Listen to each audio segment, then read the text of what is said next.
y ese momento en el cual yo recibí a Cristo cuando tenía 24 años, que me decían que lo buscara nuevamente, y yo me rehusaba a hacerlo porque el mismo Espíritu Santo sabía que a través de lo que yo estaba haciendo, de buscar el dinero, era a través de negocios que a él no le agradaban, de alcoholismo. Tenía depósitos de cerveza y restaurante, bar y todo eso, que a Dios no le agradaba, y yo no quería dejar eso porque pensaba que el dinero era mejor que estar con Dios. Pero Dios tiene planes preparados para nosotros. Él hizo el milagro de volverlo a encontrar, de volverlo a buscar yo. Y después de todo eso, yo me acerqué, una persona me dijo: Dios quiere que tú vayas como estás, no tienes que dejar nada. Él tiene un plan preparado para ti, tú no temas, tú ve a Él y vuelve a Él, que Él te está buscando, que Él te está esperando. Y fui a una congregación y volví a arrepentirme de todos mis pecados, volví a reconocer que yo lo necesitaba, y así fue como volví a sus pies. Pero no pasaba gran cosa, me seguía congregando, no pasaba gran cosa porque seguía en mis pecados y seguía haciendo lo mismo, sino que fue hasta una vez en un fin de semana largo que yo me fui a un pueblo y no tenía nada que hacer, así que agarré mi Biblia, y al agarrar la Biblia empecé a leer el Evangelio, y ahí fue cuando nuevamente tuve un encuentro con Cristo, cuando reconocí mis pecados y me di cuenta que necesitaba volver a nacer. Y me arrepentí y le pedí precisamente eso, que me ayudara. Y nuevamente al día siguiente yo dejé de tomar, dejé de fumar, dejé de decir groserías, como un milagro de Dios, sin ningún esfuerzo. Y hasta la vez, hace ya más de 2 años y medio, no he probado una gota de alcohol. Y cada día busco más de su palabra, busco más de su presencia. Y estoy en un proceso que ahora reconozco como el proceso de santificación, que ese proceso jamás termina. Seguimos siendo imperfectos, nunca vamos a llegar a ser perfectos hasta que Dios termine su obra, como lo dice su palabra. Pero ese proceso de santificación es largo, pero debe de ser constante para cada uno de nosotros que buscamos de Dios y que hemos sido apartados para Él. Es un proceso muy largo en el cual hay muchas enseñanzas de parte de Dios, y Dios quiere que aprendamos no tan solo en la teoría. Él nos pone a practicar, y es a través de las pruebas, y las pruebas nos fortalecen y nos dan más paciencia y nos dan más fe. Y yo les digo, esto no es fácil, pero es más difícil vivir sin Dios, porque yo he vivido sin Dios y es algo horrible, ¿sí? Las pruebas que Dios permite que pasen en nuestras vidas, como el secuestro de mi esposa, que gracias a Dios, a su misericordia, yo ya conocía su palabra, y al cual me arrodillé inmediatamente y le pedí que me diera la fortaleza para pasar por esa copa amarga, y que me enseñara qué era lo que Él pretendía enseñarme. Y Él me enseñó muchas cosas. Me enseñó a confiar en Él y no en el dinero. Me enseñó a bendecir a los que me maldicen y me hacen daño. Me enseñó a confiar totalmente en Él, que cuando los secuestradores me pidieron que fuera a entregar el dinero, que llevara a mi hijo, y yo confié totalmente en Él y llevé a mi hijo para poderlo entregar, mi hijo de 5 años de edad, el cual recuerdo que estaba comiendo su paleta y me dijo: papi, ¿a dónde vamos? Le digo: vamos a pasear. Yo no sabía exactamente lo que iba a pasar, pero estando en oración con mi familia, yo sabía que todo iba a estar bien y no tuve temor. Y eso me enseñó que Dios es un Dios poderoso, y es un Dios que te da el valor suficiente y el poder a través de su Espíritu Santo de estar en ese tipo de situaciones, y que Dios lo permitió porque sabía que yo iba a poder superar eso. Yo era hipertenso y estaba en un lugar pues con altura, mi presión mantenía estable, a pesar de todas esas situaciones que pasé, nunca me alteré, mi salud estuvo bien, y todo fue por obra de Dios. Y a mi esposa, pues gracias a Dios, la tengo conmigo, no le hicieron nada, no le pasó nada, Y eso es lo que Dios me enseñó, y les pongo este pequeño ejemplo de lo que Dios hace en nuestras vidas y lo que Dios permite en nuestras vidas, porque posiblemente algunos de ustedes están pasando por situaciones difíciles o problemas difíciles, pero Dios nunca nos deja, y Dios lo permite no porque no nos ama, al contrario, es porque nos ama, porque Él nos quiere corregir. Dice que a Dios, a los hijos que ama, con vara los corrige, y quiere que crezcamos. ¿Para qué? Para poder ayudar a las personas, para poder llevar su palabra a cada persona, y para que en cada persona haya ese milagro que Él hizo en nuestras vidas. El milagro de transformación es el milagro más grande. El que un ciego vea, porque éramos ciegos y ahora vemos. En que un sordo oiga, porque éramos sordos y ahora oímos. Porque ahora que nos llaman locos, somos más cuerdos que nunca. Ese es el milagro más grande que Dios hace en nuestras vidas. Y yo les exhorto, amigos, hermanos que están aquí, a que busquen de Él, y que busquen ese momento que para mí pasó en un lugar muy aburrido por leer la Biblia o por sentirme vacío la primera vez. Cada quien tiene que buscar ese momento personal con Cristo, porque es lo que nos va a permitir que podamos llegar a arrepentirnos y a volver a nacer. Y eso es todo. Dios les bendiga, y me dio mucho gusto compartir por primera vez en público mi pequeño testimonio para la gloria y honra de Dios, y seguiremos aquí esforzándonos y aprendiendo cada día más de su palabra. Buenas tardes.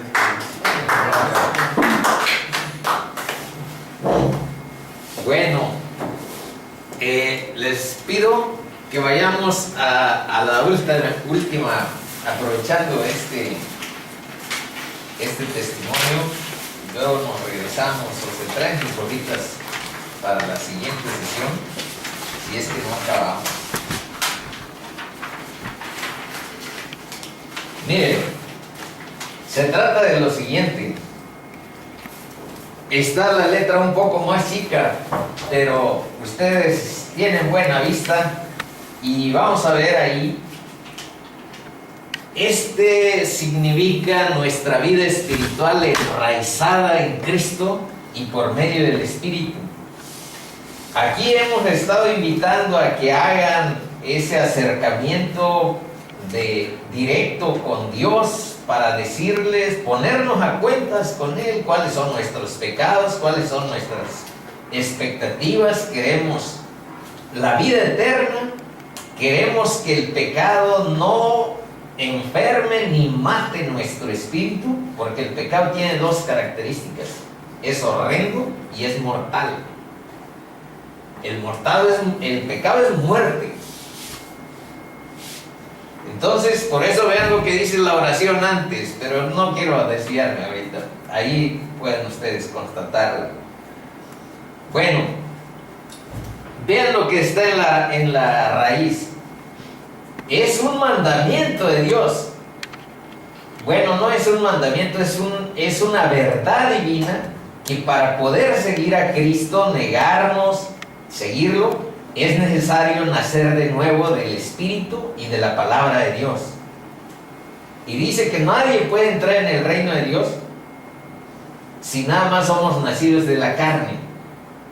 Necesitamos haber nacido del Espíritu. A eso, por eso lo puse arraigado. Y vean otro verso que viene de Mateo 15:13.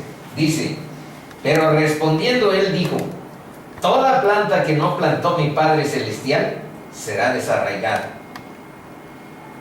Y de lo que se trata es que esta congregación vaya avanzando, hermanitos, a cultivarnos más, a crecer, a madurar y a tener frutos.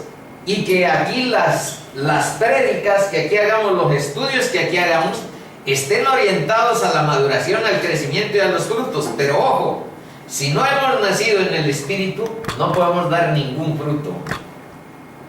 Y nuestro crecimiento y nuestra maduración van a ser como ficticios o simulados. Y entonces no se trata de eso. Por eso hacemos insistencia, en cierta forma, en el ABC, arrepentidos, bautizados. Bueno, bautizados en el sentido que Dios nos dé su Espíritu. Ese es el verdadero bautismo del Espíritu Santo. Y convertidos, transformar nuestra vida con el poder que Dios nos da. Bueno, Jeremías 17, 7 y 8. Vean lo que dice. Bendito el varón que confía en Jehová y cuya confianza es Jehová. Porque será como el árbol plantado junto a las aguas que junto a la corriente echará sus raíces y no verá cuando viene el calor, sino que su hoja estará verde. Y en el año de sequía no se fatigará, ni dejará de dar fruto. Ahora Ezequiel, vean lo que dice Ezequiel 47, 12. Y junto al río en la ribera, a uno y otro lado, crecerá toda clase de árboles frutales. Sus hojas nunca caerán, ni faltará su fruto. A su tiempo madurará, porque sus aguas salen del santuario, y su fruto será para comer, y su hoja para medicina. Vean eso. A su tiempo madurará, porque sus aguas salen del santuario, y su fruto será para comer, y su hoja para medicina. Hasta terapéutica puede ser nuestra vida para otros, especialmente para nuestras familias. Podemos sanar con nuestro carácter corregido o transformado a quienes de alguna manera se relacionan. Y ahora vean aquí lo que dice de Hebreos. Pero el alimento sólido es para los que han alcanzado madurez, para los que por el uso tienen los sentidos ejercitados en el discernimiento del bien y del mal. Yo por ahí tengo una imagen a donde dice que nos dejemos de ser católicos, evangélicos, cristianos y todo. Hagámonos buenas personas y con eso la hacemos. Ajá, pero las buenas personas, ¿conforme a qué criterio determinamos el bien y el mal? ¿El criterio del mundo? ¿Alguna filosofía mundana? ¿La ley que nos rige en la sociedad mexicana? ¿A quién? Y ahí, claramente, la base del discernimiento del bien y del mal es la palabra de Dios, hermanitos. Y conforme a eso, ahí tenemos un fundamento sólido y nuestra vida está puesta sobre la roca. Por tanto, vean, dejando los rudimentos de la doctrina de Cristo, vamos adelante a la perfección, no echando otra vez el fundamento del arrepentimiento de obras muertas. Yo aquí este es el tema que más he profundizado, el arrepentimiento, de la fe en Cristo, en Dios, de la doctrina de bautismos, que aquí se ha mencionado, que independientemente de lo que se haga después como expresión pública, bautizarse y hundir o que nos hundan en el agua, el bautismo que realmente impacta y transforma es que Dios te dé el don del Espíritu Santo para tu vida. Eso es lo que aquí hemos dicho. De la imposición de manos, eso lo hacían los apóstoles con mucha recurrencia. Está mencionado, por ejemplo, a Pablo en el capítulo 9 van a ver que hay un sujeto que va y para quitarle la ceguera, aparte que ora, le impone las manos. Y eso era un asunto como de transmisión del Espíritu. Nosotros eso ya no lo vimos o ya no lo entendemos. Por eso hablamos de lo que más o menos sí hemos vivido y experimentado. Y luego dice otra, de la resurrección de los muertos y del juicio eterno. Pero vean que todas esas que son las bases del cristianismo, dice que hay que dejar los rudimentos y ver más allá para crecer, para madurar, para dar frutos. No estar siempre anclados en los fundamentos del cristianismo. Con cierta frecuencia vamos a tener que regresar en ocasiones a decirles del arrepentimiento, porque no termina nunca. Mientras estemos en esta carne, siempre tendremos pecado residual, aunque se haya quebrado la estructura del pecado, porque ya no domina en nosotros el pecado. Entonces, como estructura dominante en nuestra vida, en nuestro carácter, ya no está, porque el Espíritu de Dios nos empodera frente a Él.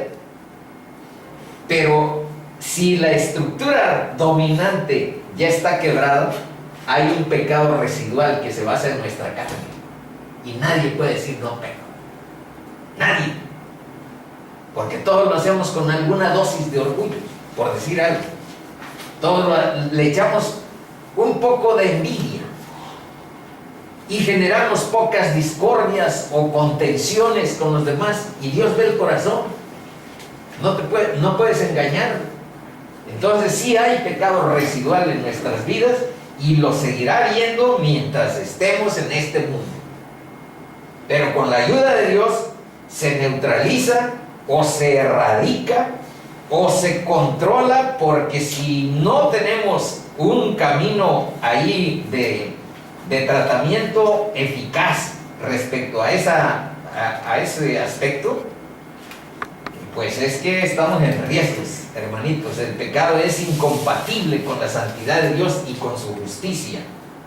Entonces, este árbol lo puse para que veamos en perspectiva nuestro crecimiento, para que ya salgamos del ABC del cristianismo y veamos la perspectiva amplia, la perspectiva de madurez, de dar frutos. Bueno, vamos a ver otro. Vamos a ver los frutos. Dice Efesios 5, 8 y 9. Porque en otro tiempo erais tinieblas, mas ahora sois luz en el Señor. Andad como hijos de luz, porque el fruto del Espíritu es toda bondad, justicia y verdad. Y la última, Gálatas 5, 22 y 23 dice las que aquí ya se han mencionado, pero están otra vez. La repetición es la madre de la retención. Por eso a veces aquí, a diferencia de allá lo que hacemos los maestros, que tenemos cierta abominación, no repitas. Bueno, aquí sí, la repetición es la madre de la retención. Y si nos interesa que retengan cuáles son los frutos del Espíritu, ahí están. Gálatas 5, 22, 23 dice: mas el fruto del Espíritu es amor, gozo, paz, paciencia, benignidad, bondad, fe, mansedumbre, templanza. Sobre esos temas, hermanitos, hay que enfocarnos. Dejemos o vayamos dejando paulatinamente, no para siempre, porque son temas eternos. Y como estamos diciendo, esto del arrepentimiento no es una vez y para siempre. Es algo que tenemos que estar haciendo constantemente. Sin embargo, puede ya no ser tema central, eso es el planteamiento. Puede no ser ya la columna vertebral del estudio, sino que vayamos viendo, es segura nuestra salvación.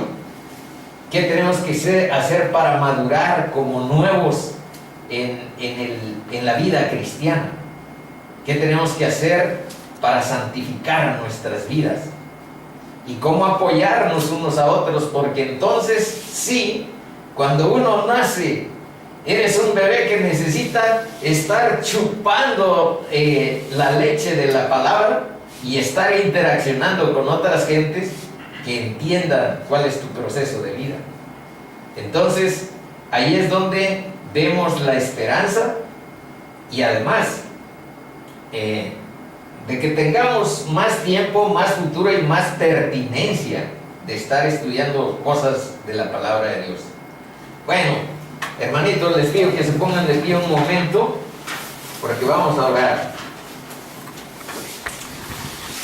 Padre eterno, gracias, Señor, por tu palabra, y gracias porque nos permites abrevar en ella, alimentar nuestro espíritu, pretendiendo fortalecer la edificación necesaria para entenderte y para vivir en tu luz, direccionando nuestra vida con tu palabra, con tu sabiduría, con tu bondad, con tu misericordia. Padre, bendice nuestras vidas. Necesitamos que guardes y protejas nuestra existencia. Estamos rodeados de oscuridad. Hemos dicho, no hay verdad, ni misericordia, ni verdad, ni misericordia, ni conocimiento de Dios en la tierra. Danos, Señor, tu protección y entendimiento para tomar decisiones sabias en tu nombre. Te lo pedimos por Jesús. Amén. Amén. Hermanito.